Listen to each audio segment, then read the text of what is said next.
Bismillahirrahmanirrahim. Assalamualaikum warahmatullahi wabarakatuh. Waalaikumsalam warahmatullahi wabarakatuh. Bismillahirrahmanirrahim. Hari ini saya diberikan kesempatan oleh Ibu Kepala Sekolah untuk berkumpul dengan rekan-rekan guru SDN Sinarsari dalam rangka mendiseminasikan budaya positif. Ini ada di modul 1.4 pendidikan guru penggerak.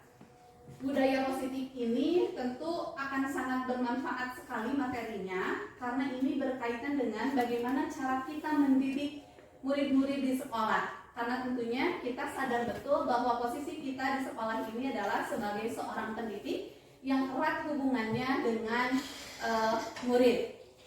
Untuk mengimplementasikan budaya positif di sekolah, tentunya ada beberapa hal yang harus kita ketahui dulu. Ini adalah konsep-konsep inti budaya positif yang perlu kita ketahui.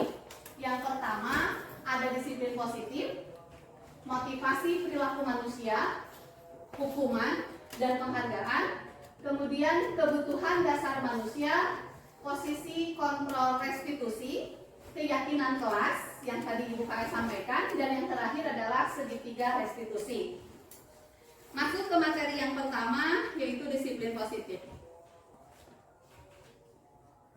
Ketika kita mendengar kata disiplin, biasanya yang terbayang dalam benak kita adalah disiplin itu sama dengan hukuman. Ketika anak melanggar peraturan, kita sebut anak itu tidak disiplin. Kemudian kita berikan yang namanya hukuman. Nah, kata disiplin di sini dihubungkan dengan hukuman, padahal itu sungguh berbeda. Karena belajar tentang disiplin tidak harus dengan memberikan hukuman. Justru itu adalah suatu alternatif terakhir dan kalau perlu tidak digunakan sama sekali. Kemudian menurut Ki Hajar Dewantara, Bapak pendidikan kita, yang menyatakan bahwa di mana ada kemerdekaan, disitulah harus ada disiplin yang kuat. Sungguh disiplin itu bersifat self-disiplin, yaitu kita sendiri yang mewajibkan kita dengan sekeras-kerasnya, tetapi itu sama saja. Sebab jikalau kita tidak cakap melakukan self-disiplin, wajiblah penguasa lain mendisiplinkan diri kita. Dan peraturan demikian itulah harus ada di dalam suasana yang merdeka. Jelas ini hubungannya dengan kurikulum merdeka. Nah, kemudian masih tentang disiplin positif. Untuk mencapai kemerdekaan tersebut, dalam konteks pendidikan kita saat ini, murid diciptakan menjadi murid yang merdeka. Syarat utamanya adalah harus ada disiplin yang kuat. Disiplin yang dimaksud di sini adalah disiplin diri yang keluar dari dirinya sendiri, yaitu motivasi internal.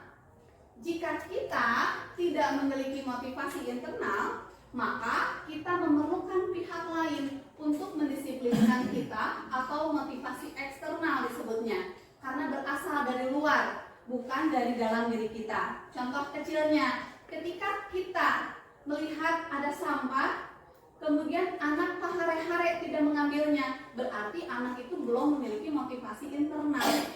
Mereka masih membutuhkan orang lain untuk membuatnya disiplin. Nah, mari nanti kita coba bagaimana sih cara menumbuhkan disiplin internal itu sendiri.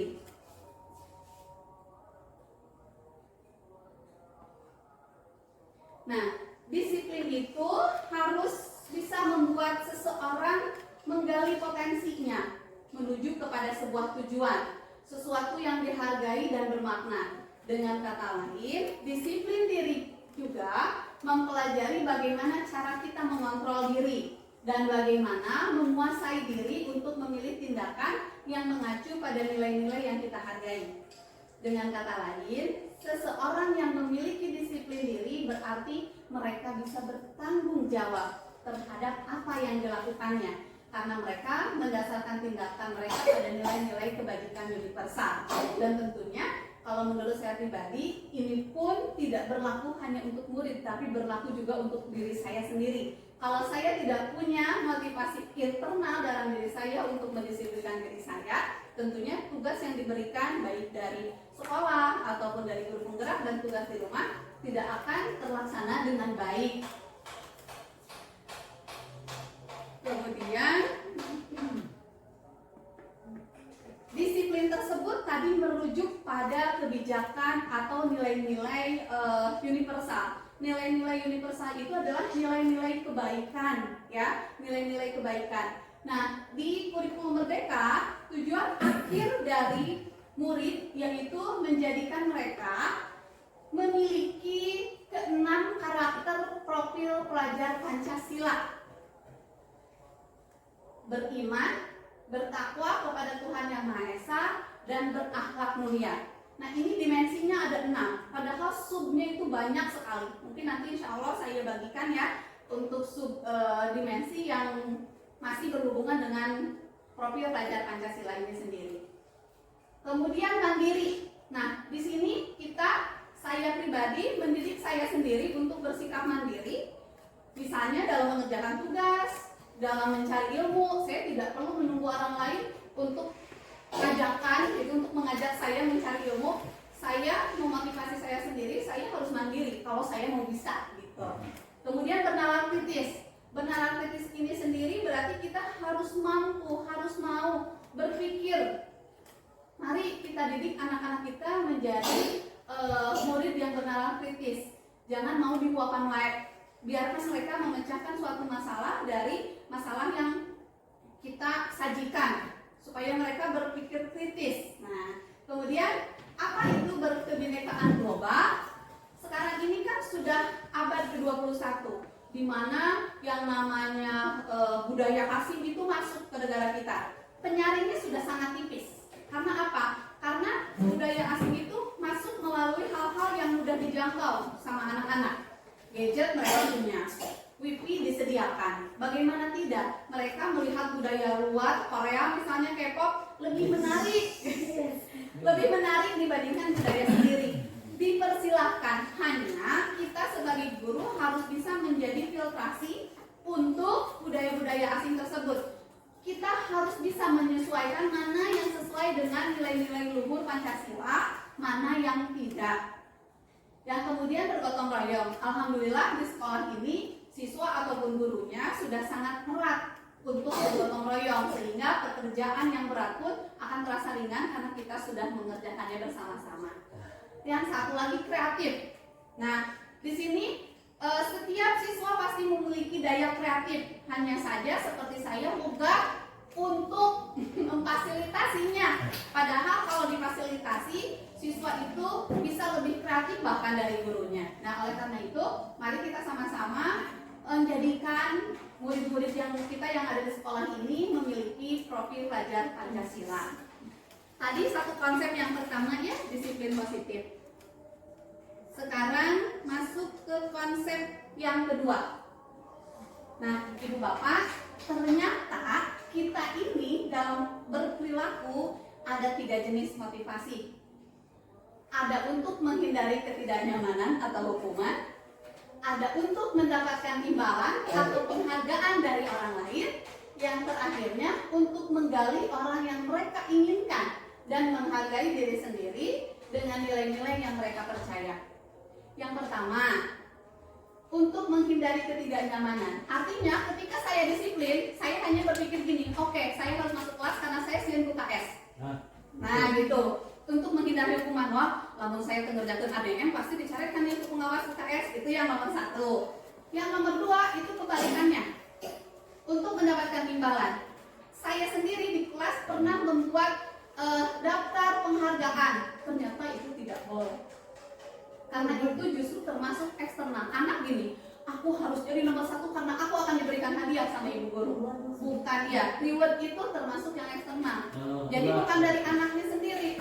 Karena dia tahu pasti bakal diberi duit ya, tukang unang 2.000. Makanya guru-guru sholat. Nah itu ternyata memberikan dampak negatif karena anak tersebut motivasinya bukan dari diri sendiri, tapi dari orang lain. Makanya disebut motivasi eksternal. Yang bagus itu itu motivasinya eksternal, datang dari dirinya sendiri, internal, datang dari dirinya sendiri. Untuk menggali orang yang mereka inginkan. Saya ikut guru penggerak karena saya mau. Kemudian saya menghargai diri sendiri, saya membuat jadwal sendiri sehingga tugas saya bisa terselesaikan insya Allah dengan baik. Karena apa yang saya pegang? Karena yang saya pegang adalah hidup saya yang mengatur, kontrol diri ada pada diri saya. Saya tidak akan membiarkan orang lain mengontrol diri saya karena saya sendiri yang memegang itu. Nah itu ya Ibu Bapak, mudah-mudahan saya sendiri masih sering ada di eksternal, mudah-mudahan bisa bergeser ke yang internal gitu. Jadi mau ada ente sana saya Ibu Kais. Tapi karena memang tugas dan tanggung jawab kita di situ gitu. Mantap. Abi ya sama gitu. Nah, berhubungan dengan apa yang tadi Ibu Kais sampaikan, itu sekarang kita sebutnya keyakinan kelas. Keyakinan kelas ini dari mana? Nilai-nilainya dari nilai-nilai kebajikan universal yang disepakati bersama oleh guru dan murid. Tidak lagi disebut peraturan karena keyakinan kelas lebih bersifat abstrak, berupa pernyataan-pernyataan universal, pernyataan dibuat dalam bentuk positif. Nah, Ibu Bapak Guru, hapunten, kalau untuk peraturan itu memang kita sering pakai. Tapi yang namanya peraturan kita aja sering melawannya. Ketika misalnya disuruh ini, ibugahnya begitu. Karena apa? Karena kita sendiri tidak meyakininya. Kalau misalnya kita buatnya keyakinan kelas, karena sudah diyakini oleh seluruh warga kelas, nanti akan ada waktunya kita mengembalikannya pada kelas itu sendiri. Saya balik lagi ke diri saya gitu ya. Ketika saya misalnya disuruh A sama ibu kelas sekolah, padahal itu saya tidak yakini. Ini mah ini gitu. Tapi saya nggak tahu nanti akan yang saya dapatkan apa gitu ya. Nah, keyakinan kelas ini dibentuk dengan cara murid-murid diajak berdiskusi. Awalnya memang dari peraturan, karena pasti untuk level SD mereka belum paham. Mereka menyampaikan, apa sih peraturan yang harus kita buat di kelas supaya ini. Pasti mereka bilang gini, dilarang membuang sampah sembarangan, dilarang berisik, semuanya memakai kata negatif, dilarang jangan. Nah, kemudian bagaimana caranya kita mengubah kalimat negatif itu menjadi kalimat positif atau kalimat baik? Ketika dilarang membuang sampah sembarangan, kita rubah menjadi buanglah sampah pada tempatnya. Belajarlah dengan tenang. Jajanlah pada waktunya, misalnya seperti itu. Waktu. Nah gitu, datang tempat waktu, bukan jangan terlambat. Karena itu merupakan paksaan dari kita sebagai guru terhadap anak-anak. Nah, kebajikan keyakinan kelas yang berdasarkan nilai kebajikan ini tidak perlu banyak-banyak. Cukup 3-7 saja dibuat keyakinan kelasnya untuk mempermudah mengingatnya dan menjalankannya. Kemudian keyakinan yang sudah disepakati misalnya ditulis atau diprint di sebuah karton dan itu ditandatangani atau misalnya dipakai cap jari bahwa anak sudah membuat MOU bahwa mereka akan melaksanakan keyakinan ini. Itu mungkin ya, insya Allah nanti saya juga sudah praktek di kelas ini dan alhamdulillah sudah muncul keyakinan mereka gitu ya. Termasuk juga saya mempraktekkan ini di rumah terhadap anak saya dulu sebelum orang lain. Ternyata alhamdulillah ini lebih efektif daripada saya bilang gini, Kamila kamu bangun jam 5 atas dorongan saya. Sekarang karena dia sudah menuliskan keyakinan sendiri, bangun itu paling telat 5:30 dan tidak bete. Amuk-amukan gitu ya, utamanya mah itu gitu ya. Jadi kalau misalnya nanti teman-teman mau mempraktekkan ini, insya Allah saya bantu kalau misalnya membutuhkan bantuan. Oke, selanjutnya setelah keyakinan kelas, kita ada kebutuhan dasar manusia. Betul tidak bahwa kebutuhan dasar kita ini adalah ini yang 5? Kebutuhan untuk bertahan hidup? Pastilah. Kasih sayang dan rasa diterima? Tentu. Kebutuhan kebebasan, kesenangan, dan penguasaan. Terkadang kita bersikeras dengan sikap kita seperti ini yang untuk melindungi diri kita, untuk bertahan hidup, ya. Kemudian kasih sayang dan rasa diterima ketika misalnya membantu mereka itu sudah menunjukkan rasa kasih sayang. Dan orang yang diberikan kasih sayang tersebut pasti akan merasa, ih saya diterima, saya senang, terpenuhilah kebutuhannya. Kemudian kebutuhan kebebasan. Contohnya seperti saya, misalnya hari ini ada kegiatan ini, kemudian saya malah berpakaian tidak sama. Ya, saya. Oh, Bapak tidak sama. Nah itu tuh bisa jadi Bapak ataupun saya sedang memenuhi kebutuhan kebebasan. Nah Itu tuh belonging. belonging itu memiliki. Masa? Kebutuhan kesenangan. Nah ini kebutuhan kesenangan ini sering sekali kita lakukan. Bersanda gurau bersama teman-teman gitu ya, ngeroy kayak tukagil. Nah itu berarti kita secara tidak disadari bahwa kita sedang memenuhi kebutuhan kesenangan ini. Kan mungkin serius gitu kan ya. Penguasaan atau power ini kebutuhan untuk diakui. Contoh, ketika dulu kita ada anak misalnya bilanglah di kelas Pak Unang dulu pas 6 yang super aktif gitu ya, dia itu sebelumnya pengen jadi penguasa gitu. Tapi dia belum tahu bagaimana sih sebetulnya cara menjadi penguasa ini. Tidak semerta-merta bisa nunjuk-nunjuk orang atau misalnya bisa nyuruh-nyuruh orang gitu. Nah, di sini kita berperannya nanti bagaimana cara mengarahkannya. Sehingga ketika seorang murid melakukan sesuatu perbuatan yang bertentangan dengan nilai-nilai kebajikan atau melanggar peraturan, hal itu sebenarnya dikarenakan mereka gagal untuk memenuhi kebutuhan dasar mereka. Ya, jadi kalau misalnya ada anak di kelas yang nangis, jangan langsung, nah sih cari kue, tanpa kita tahu dulu apa sih alasannya dia menangis. Mungkin karena memang dia merasa tidak diterima sama kita, kurang kasih sayang kita gitu, atau misalnya hal lainnya. Ini kebutuhan dasar manusia, ada 5. Nah, sekarang tadi masalahnya sudah, bagaimana sekarang cara menyelesaikan masalah yang berhubungan dengan murid-murid. Saya sendiri sering sekali melakukan sebagai seorang penghukum. Ini adalah restitusi 5 posisi kontrol, jadi nanti ada 5 ya. Penghukum. Penghukum ini biasanya berbicara dengan nada suara tinggi, marah gitu ya.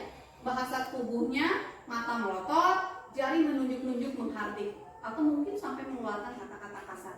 Dan ini ternyata termasuk jenis penghukum. Hasilnya bagaimana? Hasilnya anak akan takut.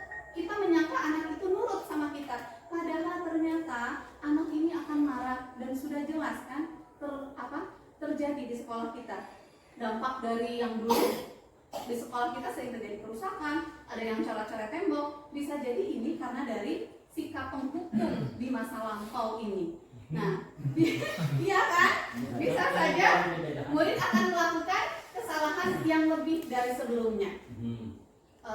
Insya Allah saya mau tobat untuk jadi penghukum, karena memang setelah referensinya dibaca, ini akan memberikan dampak yang tidak baik, dan tentu saja ke kitanya juga. Kita akan dicap menjadi pemarah gitu ya, dan tentunya itu tidak diharapkan oleh semua guru gitu. Yang kedua, pembuat merasa bersalah. Saya juga sering ini berbicara dengan nada suara lembut, menggunakan keheningan untuk membuat orang merasa bersalah. Hasilnya, murid akan merasa bersalah, murid akan merasa gagal. Sering ya? Misalnya gini, Ramdan gak kasihan sama ibu, Ramdan teh hayo we kasihangan. Nah, kalimat seperti itu ternyata membuat murid merasa gagal. Dia akan berubah, tapi dia gini, kamunya Bu Eka, bukan dari dirinya sendiri, tapi dari orang lain, eksternal itu sendiri. Saya sering melakukan ini. Saya pikir ini efektif. Oh, ternyata ini bertentangan, tidak baik gitu ya, tidak memberikan dampak positif. Nah, kemudian yang selanjutnya adalah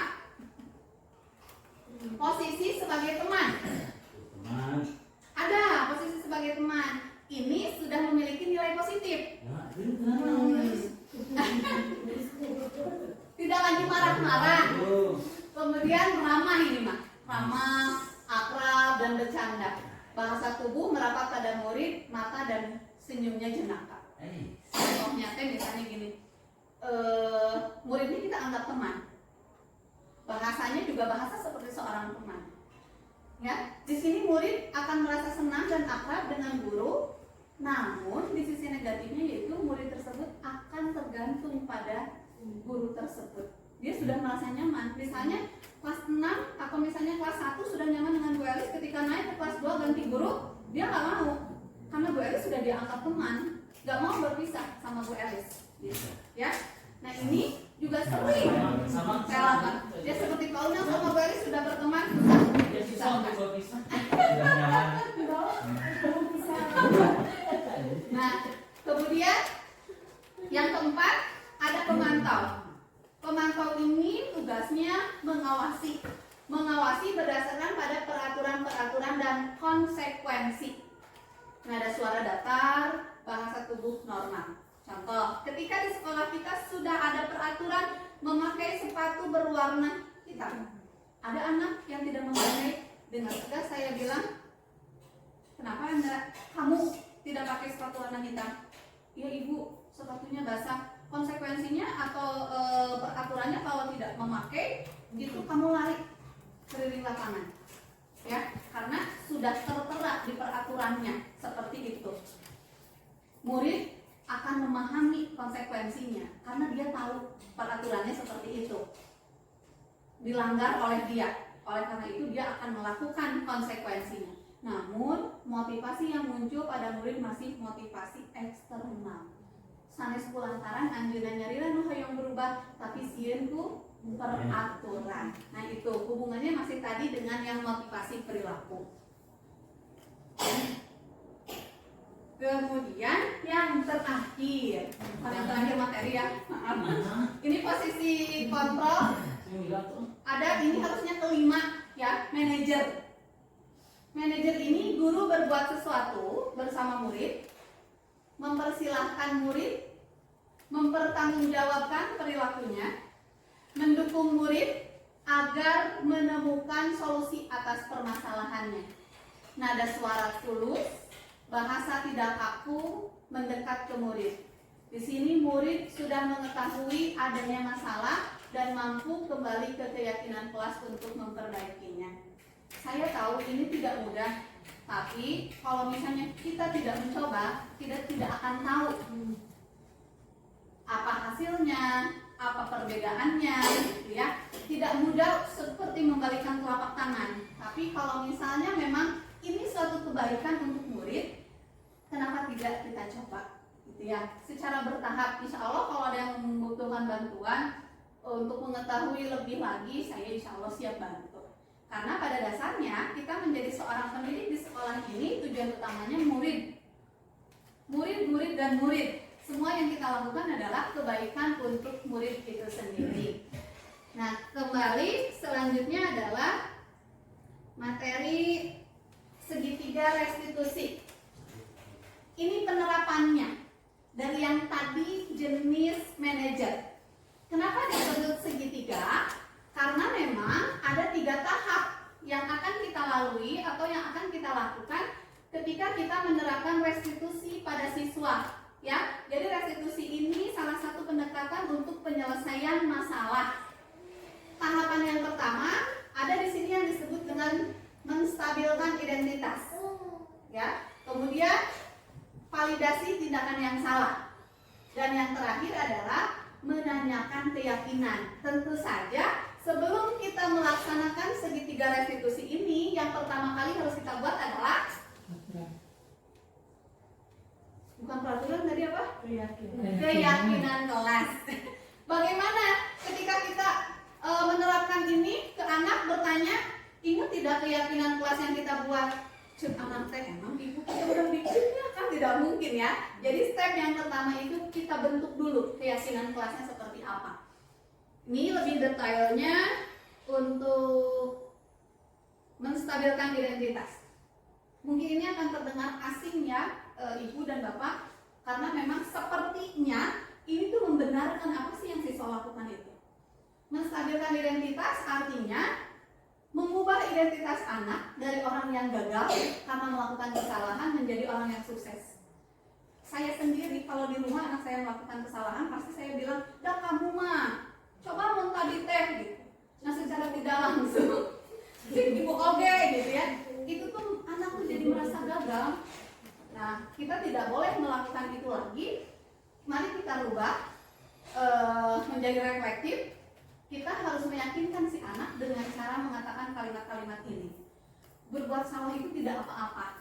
Dan kita juga sering melakukan kesalahan, tapi kita tidak pernah mau anak melakukan kesalahan. Kita mah sering melakukan kesalahan. Tidak ada manusia yang sempurna, betul. Saya juga pernah melakukan kesalahan seperti itu. Kita bisa menyelesaikan ini, atau bapak dan ibu tidak tertarik mencari siapa yang salah, tapi bapak dan ibu ingin mencari solusi dari permasalahan ini. Kamu berhak merasa begitu. Apakah kamu sedang menjadi teman yang baik untuk dirimu? Kita kembalikan lagi kepada siswa. Kita akui dulu bahwa kita pribadi juga pernah suka melakukan kesalahan. Sekali lagi, tidak untuk membenarkan apa yang mereka lakukan, karena di tahap 2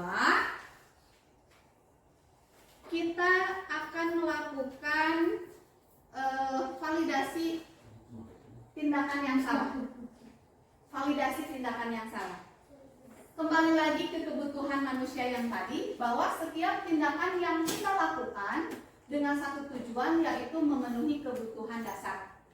Kalau kita memahami kebutuhan dasar apa yang mendasari sebuah tindakan, kita akan bisa menemukan cara-cara paling efektif untuk memenuhi kebutuhan tersebut. Menurut teori kontrol, semua tindakan manusia, baik atau buruk, pasti memiliki maksud atau tujuan. Seorang guru yang memahami teori kontrol pasti akan mengubah pandangannya dari teori stimulus respon ke cara berpikir proaktif yang mengenali tujuan dari setiap tindakan. Contoh kecil ya ibu bapak, ketika di kelas 4 ada satu anak yang dia senang duduknya kakinya diangkat ke atas, ya, karena dia belum punya keyakinan bahwa nilai sopan santun itu harus diterapkan di sekolah. Ada kebutuhan lain yang dia harus penuhi, yaitu untuk kesenangannya. Nah, gitu ya. Caranya kita tidak lagi stimulus respon, artinya tidak lagi menebak-nebak, tapi kita harus berpikir proaktif. Kenapa ini anak bisa seperti ini? Pasti ada yang melatar belakanginya. Itu validasi tindakan yang salah. Ini bisa kita lakukan dengan mengucapkan beberapa kalimat ini. Mungkin terdengar asing, tapi ini itu tidak akan menghakimi, justru akan memvalidasi kebutuhan mereka. Contohnya, padahal kamu bisa melakukan yang lebih buruk dari ini ya. Kamu pasti punya alasan mengapa melakukan hal itu. Kamu patut bangga pada dirimu sendiri karena kamu telah melindungi sesuatu yang penting buatmu. Kamu boleh mempertahankan sikap itu, tapi kamu harus menambahkan sikap yang baru. Di sini divalidasi kesalahannya, tidak dibenarkan sekali lagi, tapi divalidasi, sama-sama dicari untuk solusinya nanti seperti apa. Nah, tahap yang ketiga, menanyakan keyakinan. Di sini menanyakan keyakinan itu tadi kembali lagi, apa yang telah kita sepakati di awal. Di sini teori kontrol menyatakan bahwa kita pada dasarnya termotivasi secara internal. Sebetulnya ada motivasi internal dalam diri kita, tapi sok elek kumaha eta ya. Poe ayeuna aku rek ngerjakeun daftar nilai pasti ngali akreditasi nagari lakene. Oke, jadi terjadi gitu ya. Mau bikin soal penilaian harian, oke di lakene ruangan oge, nyari dari Google batu dia tuh acan. Nah gitu ya. Ketika identitas sukses telah tercapai tadi langkah 1 dan tingkah laku yang telah divalidasi di langkah 2, maka anak akan siap untuk dihubungkan dengan nilai-nilai yang dia percaya dan berpindah menjadi orang yang dia inginkan. Pertanyaan-pertanyaan di bawah ini bisa menghubungkan keyakinan anak dengan keyakinan kelas atau keluarga. Apa yang kita percaya sebagai kelas atau keluarga? Anak tentu akan menjawab karena dia menyepakati, ya, karena dia menyepakati. Kalau kita yang buat pasti anak, meureun ibu yang sepakati? Atau apa bayangan kita tentang kelas yang ideal? Kemudian kamu mau jadi orang seperti apa? Nah, ini penting sekali ditanyakan kepada anak untuk mengingat bahwa mereka sendiri yang sudah membuat kesepakatan itu, sehingga mereka akan kembali ke keyakinan itu dan merubah karakter mereka yang tidak baik tentu saja menjadi baik dengan motivasi internal, bukan motivasi eksternal. Oke. Nah, itu untuk segitiga, misalnya berpakaian rapi, kemudian ketika sekolah memakai sepatu gitu ya. Jangan misalnya ketika hari Jumat anak-anak tuh sendal jepit gitu ya, yang mereka pakai setelah main dipakai ke sekolah misalnya gitu ya, buka air sebentar. Kemudian dari cara atau kesiapan mereka untuk belajar membawa alat tulis juga itu sangat penting gitu. Di kelas 4 aja baru masuk ibu menyenang alot gitu. Nah, mau apa ke sekolah gitu. Mungkin di sini kita coba menjelaskan kepada orang tua bahwa yang namanya ke sekolah itu anak-anak disiapkan gitu. Tidak semerta-merta hanya datang ke sekolah saja. Itu mungkin tambahannya untuk rapat nanti disisipkan itu. Dan mungkin kalau misalnya sudah jadi visi pun harus kita sampaikan kepada orang tua supaya mereka mengetahui dan ikut membantu. Karena kalau saya tidak salah untuk visi ini ada hubungannya dengan orang tua. Yang kemarin yang dibaca itu ada kan ibu ya, yang dibaca dari itu ya, hubungannya dengan orang tua. Jadi yang mengembangkan sekolah itu tidak hanya kepala sekolah, tidak hanya guru, melainkan dengan komite dan juga orang tua. Mungkin itu saja yang bisa saya sampaikan. Ada yang mau ditanyakan? Kalau misalkan untuk riwayat ya, itu memang saya udah berlakukan dari 3 tahun ke belakang lah. Tapi tidak untuk memberi anak imbalan, sebetulnya itu hanya untuk mengetahui saja. Si A, si B, si C gitu. Jadi mungkin perolehan dari bintang, kita kan nyebutnya di sekolah dipakai bintang ya. Untuk perolehan bintang di sana nanti ketahuan. Jadi yang paling menonjol itu siapa. Jadi itu ayat mengkata, begini antara anak satu dan anak yang lain itu sudah terlihat dari perolehan mereka. Itu bisa tidak seperti itu? Kalau berdasarkan materi dari modul ini tidak bisa, karena itu dibahas di modul 2.1 mengenai pembelajaran berdiferensiasi. Jadi itu bukan salah satu cara untuk mengetahui kebutuhan belajar murid. Kebutuhan belajar murid itu nanti akan kita ketahui dari yang pertama kesiapan, yang kedua adalah minat, yang ketiga adalah profil murid itu sendiri. Kembali lagi. Ya, jadi tidak bisa kita misalnya award ini atau tidak berbentuk imbalan uang atau makanan, hanya berbentuk bintang. Pernah tidak ketika sekolah ibu dan bapak merasakan seperti ini, si eta lainnya menyenangkan gitu ya. Nah seperti itu. Jadi ketika kami belajar di grup penggerak ini, itu yang pertama kali ditanyakan sama fasilitator. Ibu coba ungkapkan, ketika ibu sekolah, apa hal yang menyenangkan? Gurunya begini. Berarti ketika ibu sekarang jadi guru, ibu harus jadi guru seperti itu, karena ibu juga senang. Yang tidak senangnya apa? Saya dimarahi karena saya tidak mengerjakan PR. Apakah ibu akan menjadi guru seperti itu? Katanya gitu, Bu. Jadi untuk reward itu ya tidak dianjurkan, karena tadi masih masuknya ke motivasi eksternal, bukan dari ini. Nah, contoh kecil boleh ya? Misalnya seperti di kelas 4 yang sudah saya lakukan. Ternyata berdasarkan asesmen yang non-kognitif, terlihat bahwa salah satu murid baru yang datang ke sini, dia lemah sekali di menulis. Tapi ketika dia berbicara, itu di atas teman-temannya. Ketika tugas yang saya berikan, misalnya tugas dalam bahasa Inggris, dia lebih senang ngomong dibandingkan dengan menulis. Oleh karena itu saya buatkan kelompok, disatukan. Ketika yang satu nulis, dia bisa menyampaikan. Nah, jadi kebutuhannya dianalisis dengan cara seperti itu. Nanti pun ada Bu analisis tertulisnya gitu ya. Pra-nya ada. Memang kalau untuk kurikulum kurikulum Merdeka lebih detail daripada kurikulum 2013 mengenai penilaian diagnostik dan yang lainnya gitu. Namun mungkin karena saya sendiri juga belum paham sampai situ Bu, belum bisa menjelaskan penilaian yang lain-lainnya. Gitu. Ya mungkin kalau misalnya memang Ibu merasa oke, ini masih bagus saya terapkan karena anak-anak nurut, tapi jangan sampai di situ, dampak setelahnya, dampak ke anak-anak lainnya bagaimana? Mungkin gitu. Ya, terima kasih. Jadi apalagi disuruh lari ya. Oh iya. Anak kesiangan lari 20 keliling. Nah tapi kalau Pak Andi kan guru olahraga. Ketika anak-anak misalnya yang memang dinilai tidak memahami atau tidak mengikuti keyakinan kelas, Pak Andi minta dia untuk berlari, boleh. Ya, hukuman juga tadi Bu KS sampaikan, hukuman atau sanksi yang mendidik. Ada nggak misalnya ketika ada anak kesiangan, kamu kesiangan, sekarang kamu harus nulis selembar, aku tidak akan terlambat lagi. Apakah ada hubungannya antara kesiangan dan menulis? Tidak. Tidak ada. Nah, jadi kita harus berusaha sebisa kita menghubungkan antara sebab dan akibatnya. Kalau misalnya anak itu terlambat, konsekuensinya bukan itu, bukan menulis. Gitu. Ya, mungkin itu Ibu Bapak Guru kita harus pintar-pintar mencari ketika anak disuruh nulis sebagai konsekuensi salahnya dia apa? Harus ada hubungannya dengan itu. Mungkin begitu ya, Ibu Bapak. Terus satu lagi boleh nggak?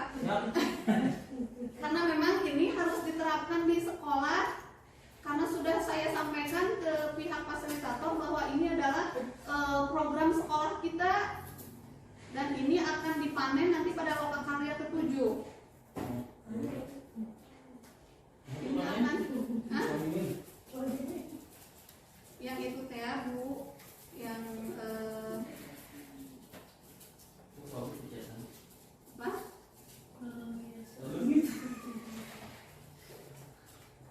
Aksi nyata. Bentar. Ngomong kompor soalnya. Nah ini.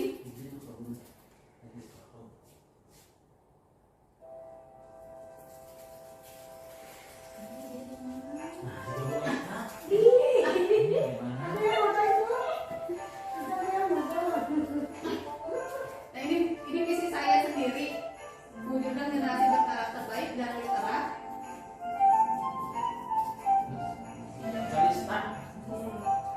Kalista itu membaca, menulis dan bercerita. Berarti Ya. tapi kurang ada Kalista. Ini fotonya pada saat lagi juga itu ya. iya, benar. Bukan itu presiden Bapak. Ada aja. Jadi saya tidak calistung, tapi calista, membaca, menulis dan bercerita. Itu turun itu maksudnya. Kamu masa cuma tinggal saat cuma dulu. Iya betul. Terus baca. Mulai cari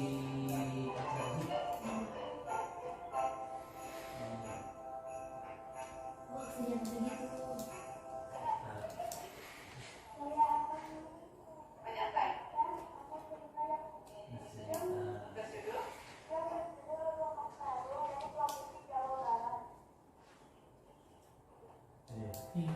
Kita kenal nggak? saya baru rata seperti gimana? Ayo sekalian saya. Nah, ini juga kenapa Bapak? Untuk hidupnya di sini. Udah enggak. Terakhir penampang hitam itu Bu kalian. Ya. Oke, terima kasih.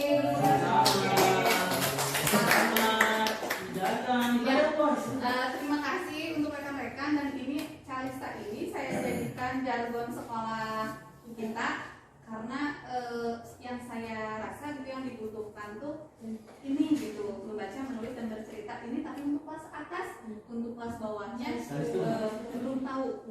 Baca tulis santun.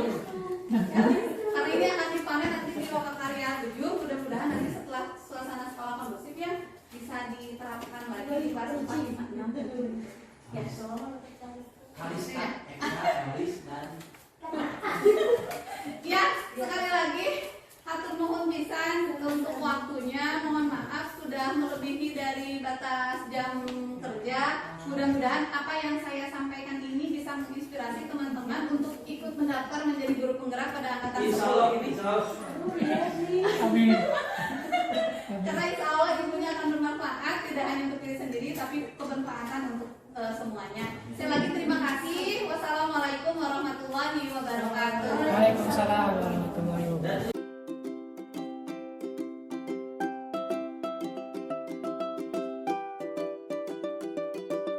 Bismillahirrahmanirrahim. Assalamualaikum warahmatullahi wabarakatuh. Apa kabar hari ini?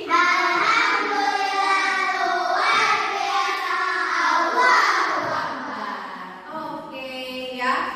Sekarang ibu mau tanya, siapa yang tidak hadir hari ini? Jadi ada berapa orang? Oke. Ramdan kenapa? Akifah? Sifat? Oke. Kenapa mereka bisa sakit? Musim. Kata Allah lagi musim. Tapi kalau musim sakit mah nggak enak ya. Kalau musim rambutan, musim durian itu enak. Oke. Berarti kalau kita tidak mau sakit harus bagaimana? Berdoa, makanan bergizi, ya. Jadi hidup kitanya harus teratur, ya. Hidup kitanya harus teratur.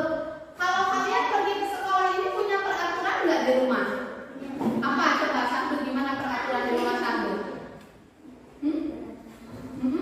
Peraturan di rumah Darin. Kalau soal tidur bagaimana peraturannya? Cuci kaki, oke.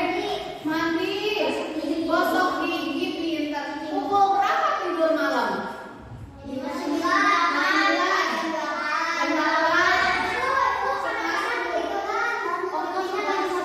Oke, TV-nya nggak dimatikan.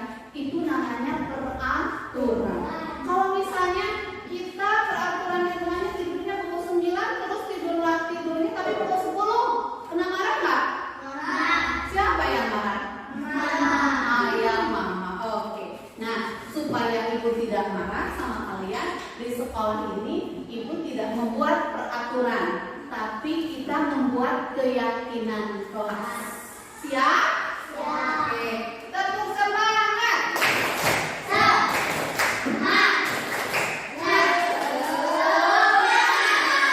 Oke, good job.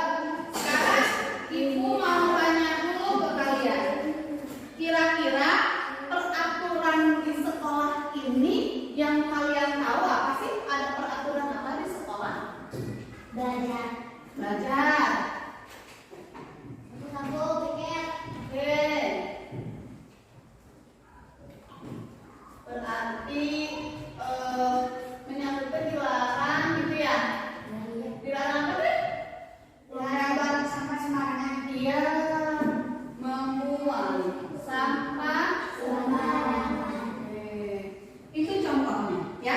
Sekarang ibu mau kasih kalian kertas. Kalian tuliskan per kelompok. Ini Rafa, Basir, sama Al satu kelompok bertiga. Kemudian Sarah sama Darin berdua, Syamsu sama Jahra berdua, Nimas sama Sinta, dan kemudian Ahmad sama Tama. Di kertas ini tuliskan peraturan-peraturan sekolah yang kalian ketahui. Contohnya misalnya dilarang membuang sampah, dilarang apa lagi? Pernah dengar nggak? Pernah. Oke. Gak usah diberi nama, langsung saja ditulis peraturannya apa aja. Ya boleh. Mana pensilnya dikeluarkan?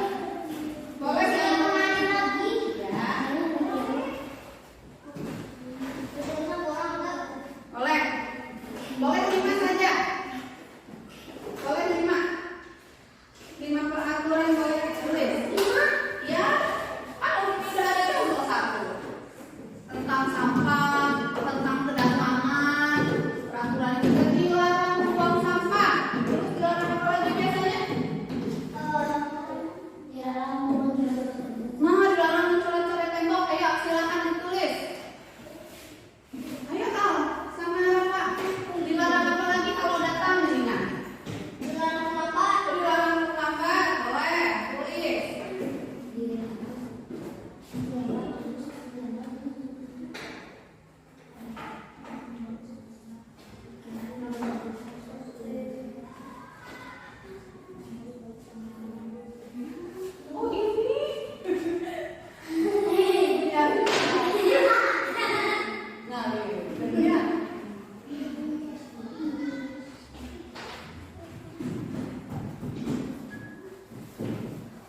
Ya, oh.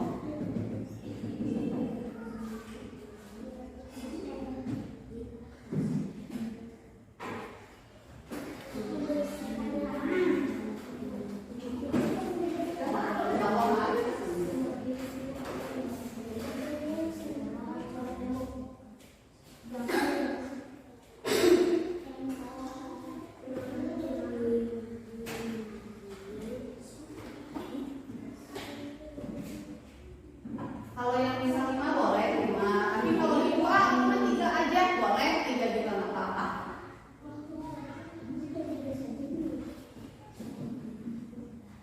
Peraturan-peraturan sekolah yang biasanya suka diucapkan apa?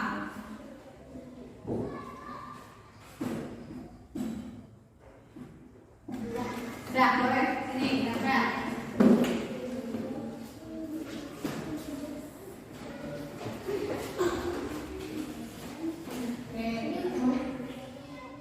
Oke, thank you.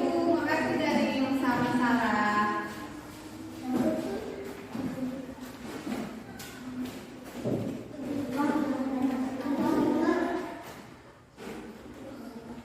Jangan datang terlambat. Jangan ngobrol kalau lagi belajar, gitu ya. Jangan membuli teman, gitu. So, jangan membuli teman, juga.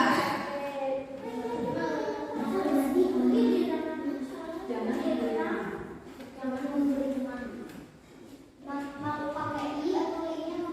Boleh.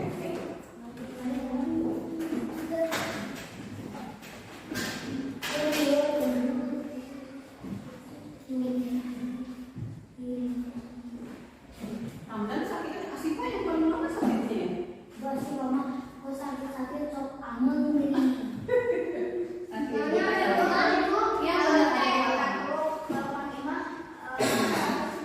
Oh gitu, kalau malam ya, karena dingin. Ya, boleh Kak. Sini. Ya, di sebelah sini aja. Terima kasih. Ya, orang lainnya mau tunggu.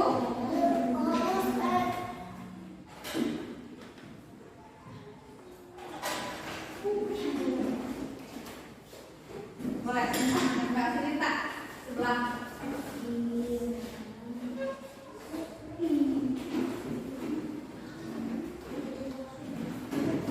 Oke, terima kasih. Sekarang oke, jaga sama Syahdu, sama jaga di dekat. Boleh. Satu lagi ya, dari Al sama Basir sama Rafa, boleh kan Kak situ? Rafa kan Kak? Apa Pak? Udah 4. Boleh sini sama aku.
bahwa kalau sudah malam saatnya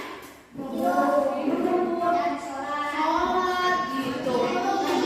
Iya, kalimat-kalimat ini tidak enak kalau misalnya terdengar dilarang. Kesannya ada hukuman yang mengikuti. Ditambah menjadi kalimat positif atau menjadi kalimat baik. Iya, boleh. Enggak, nanti kami kasih dulu. Sebentar kakak, boleh kasih lagi. Iya, dulu dulu. Ini dulu kita selesaikan ya. Oke, siap? Oke ya. Oke, baik. Sekarang kita mau merubah ini ke dalam kalimat positif. Halo. Yang pertama peraturannya dilarang. Enggak. Ibu tulis dulu di sini lupa. Membuang sampah sembarangan sama juga sama aja ya. Oke, menjauh dilarang terlambat. Kita ini aja ya, cari yang samanya ya. Dilarang membuli teman. Terus tadi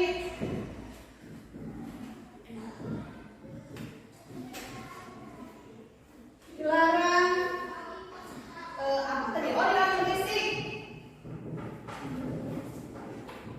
saat belajar. Terus apa lagi tadi yang samanya? Dilarang membuang sampah. Oh, iya ya, ada ya, tapi sama ini ada ya. Boleh dilarang apa lagi ya? Dilarang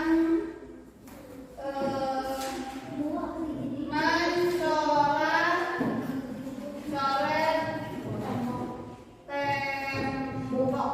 Oke, Ibu rasa 5 cukup. Baik, kalimat ini kalimatnya masih negatif karena menggunakan kata dilarang. Sekarang Ibu mau minta kalian berkelompok kalimat negatif ini dirubah menjadi kalimat positif. Hilangkan kata dilarangnya.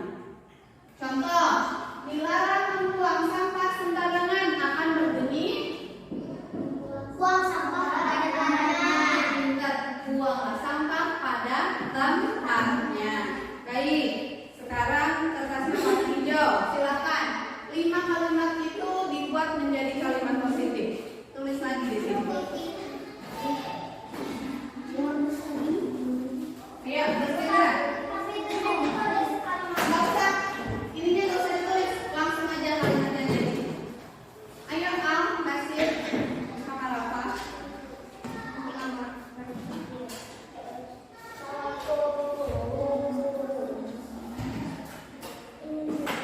5 kalimat ini dirubah ke dalam kalimat positif atau dalam kalimat baik. Ayo kerja sama. Ayo. Kerja sama. Tuh, dilarang membuang sampah sembarangan akan berbunyi sampai pada tempatnya ya, buanglah sampah pada tempatnya.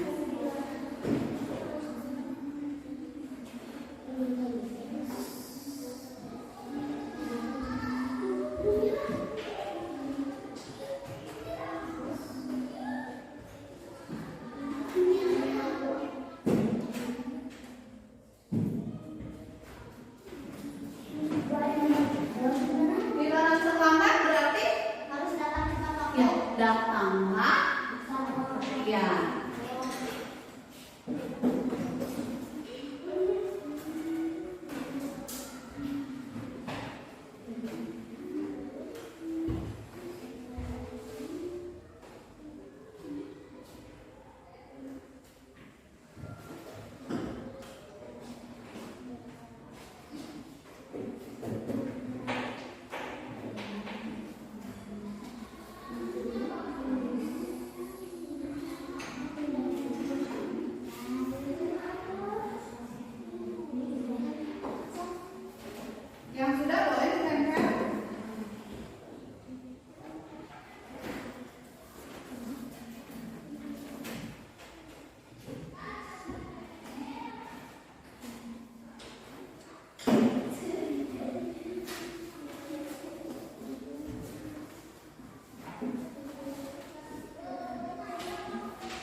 Dilarang berisik saat belajar. Harus tenang saat belajar. Iya, terlibat saat belajar.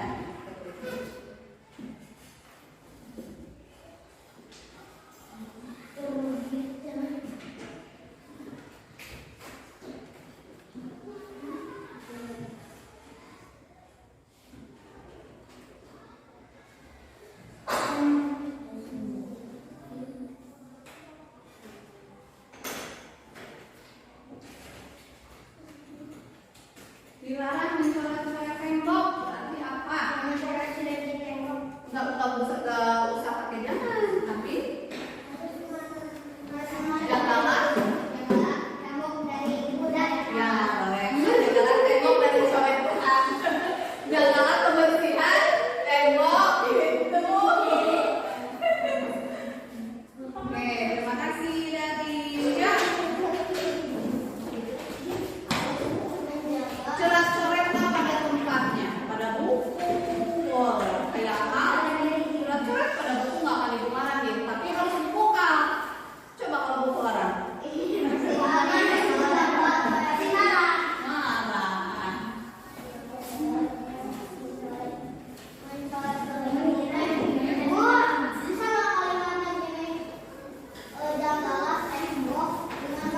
Boleh.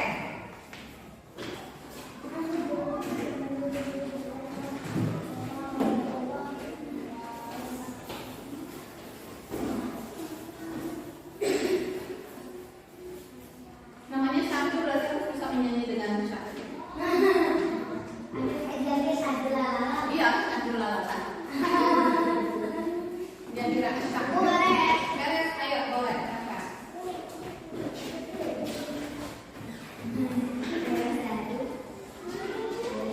Ayo, nomor berapa yang belum? Udah, nomor satu tulisin aja. Keempat. Nomor empatnya apa tadi kalimat baiknya? Terlibat saat belajar. Sama apa? Nomor empat aja. Apa itu tahu? Ya, terlibat saat belajar.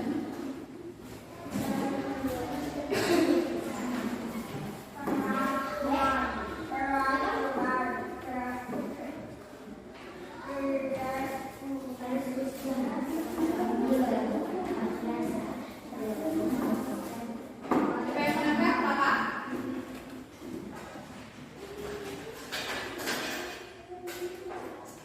Oke, baik. Sudah ditempel sama Bapak. Jadi di kelas kita tidak ada peraturan yang bersifat negatif. Ada juga bersifat positif. Yang pertama, dilarang membuang sampah sembarangan menjadi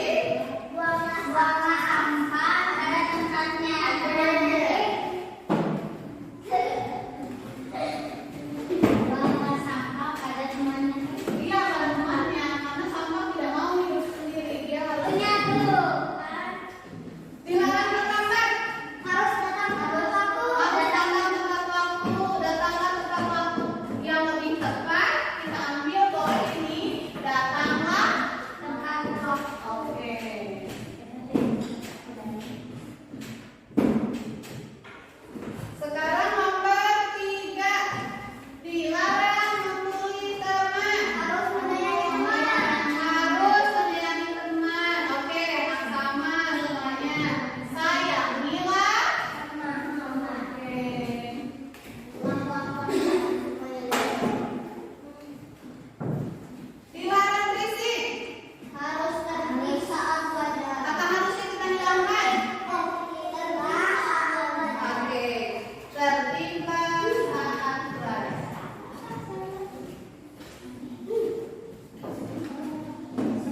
Sudah ada.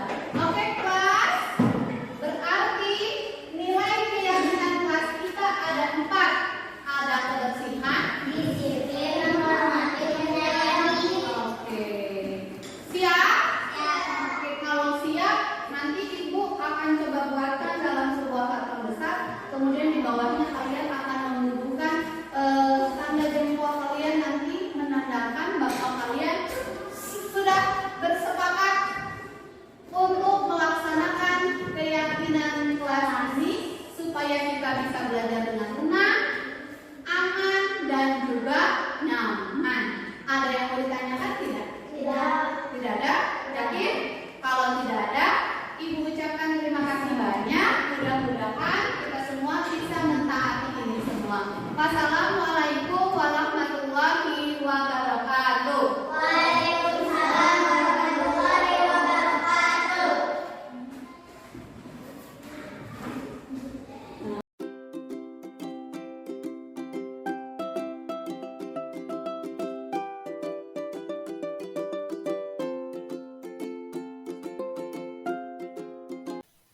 Refleksi penerapan budaya positif di kelas.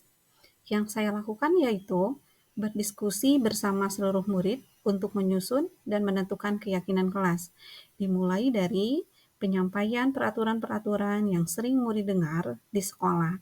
Kemudian berusaha menjelaskan kepada mereka bahwa peraturan-peraturan ini harus kita rubah menjadi kalimat-kalimat positif atau kalimat baik sehingga tidak akan terjadi lagi pemaksaan untuk melaksanakan peraturan tersebut.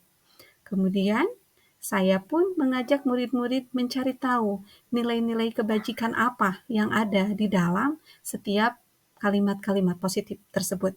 Kemudian, jadilah keyakinan kelas. Saya selalu berusaha untuk menciptakan suasana kelas yang kondusif dan mengaitkan setiap kejadian yang ada di kelas dengan keyakinan yang sudah disepakati. Ketika murid melakukan kesalahan, yang saya lakukan adalah mengingatkannya akan kesepakatan yang telah kita sepakati. Kemudian, sebagian besar murid sudah mulai paham dengan keyakinan kelas, namun masih ada yang abai. Misalnya dalam nilai kebersihan, ada yang sudah dengan sadarnya tidak lagi membuang sampah sembarangan dan mematuhi jadwal piket di kelas. Namun, masih ada yang abai dan tetap saja membuang sampah sembarangan. Kemudian, seluruh murid saling membantu dan mengingatkan jika temannya ada yang masih bermain di luar saat pembelajaran akan dimulai. Di kelas, sudah tidak ada lagi hukuman yang diberikan kepada murid. Saya berusaha untuk memberikan motivasi intrinsik murid untuk memiliki sikap disiplin. Assalamualaikum warahmatullahi wabarakatuh. Perkenalkan, nama saya Ibu Lina Lestinawati dari SDN Sinarsari. Setelah saya mendengarkan pemaparan budaya positif yang disampaikan oleh Ibu Eka Hikmatika, saya mulai memahami bahwa mendisiplinkan anak itu bukan dengan hukuman-hukuman atau aturan-aturan yang dibuat oleh guru, melainkan dengan cara menumbuhkan motivasi pada dirinya dengan membentuk keyakinan kelas yang berisikan nilai-nilai kebajikan universal. Mungkin hanya itu tanggapan dari saya mengenai pemaparan yang disampaikan oleh Ibu Eka Hikmatika. Terima kasih. Assalamualaikum warahmatullahi wabarakatuh. Assalamualaikum warahmatullahi wabarakatuh. Saya Darin dari kelas 4. Saya akan menceritakan tentang perasaan saya saat keyakinan kelas diterapkan oleh Bu Eka. Darin senang dengan keyakinan kelas yang Ibu Eka terapkan. Darin dan teman-teman janji akan melaksanakan keyakinan kelas dengan baik. Setelah ada keyakinan kelas yang Ibu Eka terapkan, Darin dan teman-teman saling menghargai, tidak datang terlambat, dan juga menjaga kebersihan sekolah. Assalamualaikum warahmatullahi wabarakatuh.